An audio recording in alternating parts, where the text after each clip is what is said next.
দর্শক, এবারে 1 মিনিটে জেনে নেব দেশ বিদেশের বিনোদনের কিছু খবর। নিজের নামের ফেক অ্যাকাউন্ট নিয়ে ভক্তদের সতর্ক করলেন প্রভা। ফেসবুক লাইভে এসে এই অভিনেত্রী বলেন, রাজনৈতিক মন্তব্য, দেশ বিরোধী লেখা বা অর্থ দাবি করা হলে তা যেন কেউ বিশ্বাস না করেন।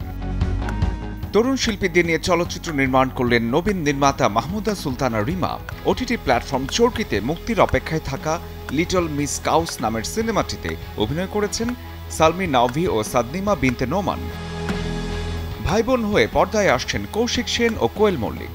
স্বার্থপর নামের ছবিটির পোস্টারে বলা হয়েছে, রক্তের না হলেও কখনো কখনো কিছু সম্পর্ক হৃদয়ের কাছের হয়ে ওঠে।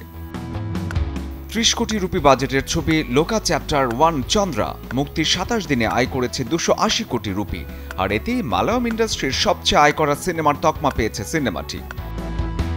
তৃতীয়বারের মতো মা হলেন ক্যারিবিয়ান গায়িকা রিয়ানা। কন্যা সন্তানের নাম রেখেছেন রকি আইরিশ মেয়ার্স।